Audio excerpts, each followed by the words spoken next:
Raoul, bonjour et bienvenue. Bonjour Mathieu et Con. Vous savez que quand on est en direct, il y a des aléas du direct. Mais je vous félicite parce que de plus en plus, vous démontrez, qui veulent entendre, que vous êtes le meilleur présentateur de cette émission. Nous voyons beaucoup bien que quand on est en direct, il y a des aléas du direct. Et je pense que la technique nous permettra de poursuivre cette émission. Et certainement, on voit... pardon? Vous voulez dire que Mathieu est meilleur présentateur que moi? Non, vous savez, je n'ai pas de préférence. Je suis toujours été un homme. Je n'ai jamais été un homme neutre. Moi, je n'ai jamais été un homme neutre. Je vous le conseille. Voilà, j'ai toujours été un homme qui prend position. Moi, je n'ai jamais été un homme neutre. Je n'aime pas la neutralité. Les neutres, c'est des, comment on les appelle, des lâches. Quand on est neutre, on est lâche. Moi, j'ai jamais été neutre. J'ai toujours pris position. J'ai toujours dit à quelqu'un que j'appartenais. Donc, rassurez-vous. Entre Mathieu et Con et vous, je choisis le camp Vision 4 puisque vous appartenez tous à Vision 4. C'est ce qu'on retiendra. Sacré Raoul Christophe Biara, beaucoup de plaisir à vous retrouver ce matin sur ce plateau encore. Raoul, on va dire un mot néanmoins sur une situation elle également préoccupante qui porte sur la sécurité dans nos grandes villes, notamment dans celle de Yaoundé où on parle de la recrudescence des cas de viol. 3 en 2 jours seulement ont été recensés dans la seule ville de Yaoundé. Mathieu, quand vous êtes un grand frère pour moi, vous savez tout le respect que je vous sais que vous me permettrez quand même de dire un petit mot dans ce que Edi Armand Mathieu a dit. Vous savez pourquoi je dis? Parce que je suis reporter de terrain. Très souvent, quand vous faites l'émission, moi je vous regarde sur le terrain quand il m'arrive. Je suis très souvent sur le terrain. Et quand je vois des reporters...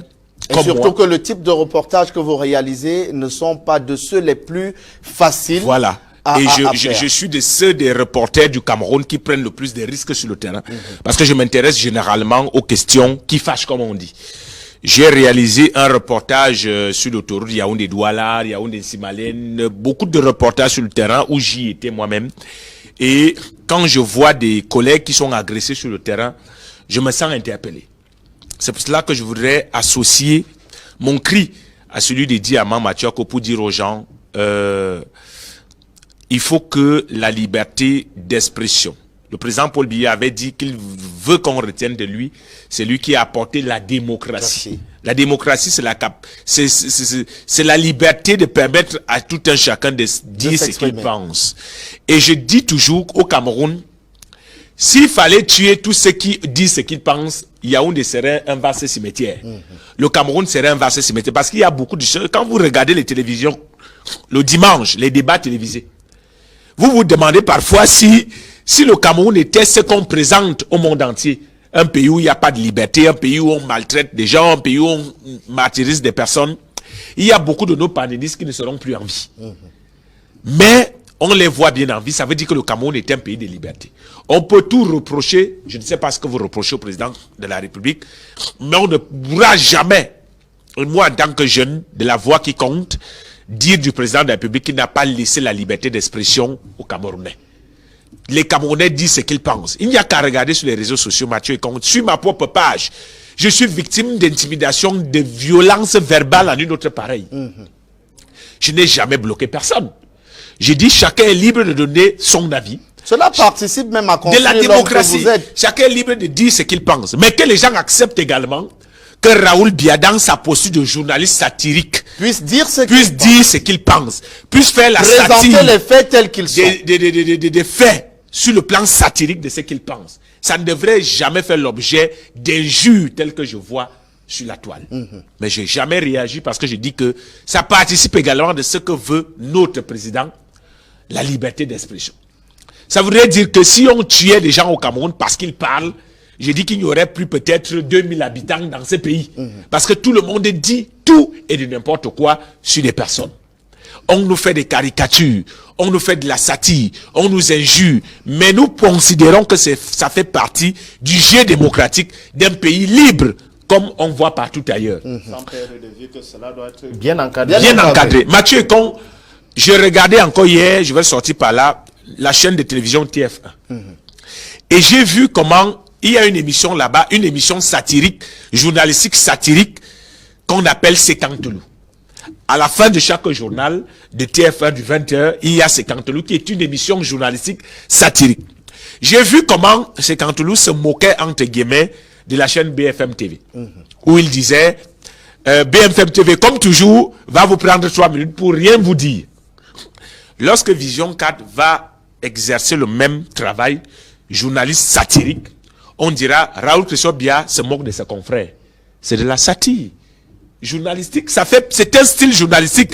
Je suis désolé de dire aux gens que si Vision 4 a opté pour le cadre du travail qu'on me demande de faire, dans le cadre de la satire, nous n'allons pas continuer à demander aux gens de ne pas se documenter, de ne pas avoir suffisamment de la connaissance dans le milieu journalistique, qui est un vaste milieu. Je ferme rapidement la parenthèse pour dire, il faut qu'on laisse les journalistes de Vision 4 continuer à faire leur travail, parce que nous sommes dans un pays de droit et de liberté.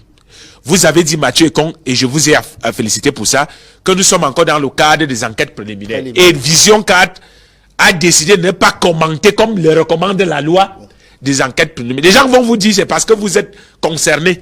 C'est parce que les gens ne connaissent pas Vision 4. Vision 4 n'est pas de ces chaînes de télévision qui ferment la bouche parce qu'elle-même elle est concernée. Nous avons l'habitude de parler de tout, mais dans le cadre de la loi. Un journaliste doit d'abord s'inscrire dans le cadre de la loi. La preuve, Vision 4 a été plus souvent sanctionné par le régulateur de la communication et nous avons respecté les sanctions. Je sais de quoi je parle, j'ai été sanctionné, j'ai respecté la sanction, comme pour dire aux gens, nous sommes des légalistes et nous respectons le Cameroun. Concernant le cas de viol, je voudrais dire, Mathieu Ekong, rapidement, que je ne comprends pas comment on peut violer une femme quand il y a plus de femmes que d'hommes sur la terre. Je ne comprends pas. Parfois, nous sommes submergés de messages d'amour et nous sommes obligés de dire aux dames, sans prétention aucune, que nous sommes déjà pris. Ça veut dire qu'il y a des femmes célibataires dehors, il n'y a qu'à avoir un peu de courage, aller vers une femme, lui dire, ma chérie, tu me plais, je pense que toi et moi, nous avons une histoire à écrire ensemble. Je ne voudrais pas... Non, je ne voudrais pas faire un coup de drague. Monsieur, prenez les coups. Je ne voudrais pas faire un coup de drague. Mais je dis que, en matière de courtiser une femme, vraiment, il y a... Je ne veux pas... C'est très compliqué, mais il suffit juste de l'observer, de prendre le temps, de trouver des mots justes. Les lettres ont disparu. Aujourd'hui, il y a des SMS. Aujourd'hui, il y a des appels. Aujourd'hui, il y a beaucoup de restaurants. Vous n'avez pas besoin d'aller dans le cadre de viol. Violer une dame parce qu'elle vous plaît.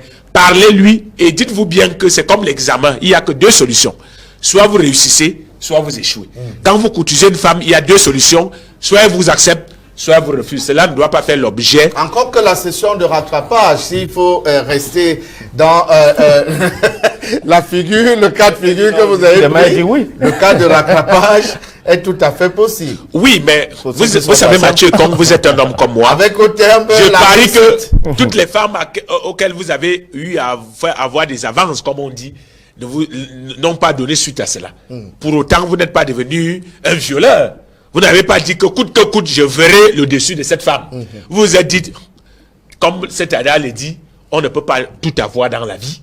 Si celle-là ne vous a pas voulu, il y a certainement une quelque part qui regarde le beau Mathieu Ekong, et je parle dans un sens propre, à la télévision tous les jours, et qui se dit, j'ai besoin de... je pense que je peux m'aventurer sur le terrain de ce monsieur, et Mathieu Ekong n'est pas lui aussi obligé d'accepter. Donc, on n'a pas besoin de violer les dames, parce qu'il y en a tellement qui chôment, qui sont célibataires, qui ont besoin de vous, messieurs, et allez simplement avec la méthode qui s'y...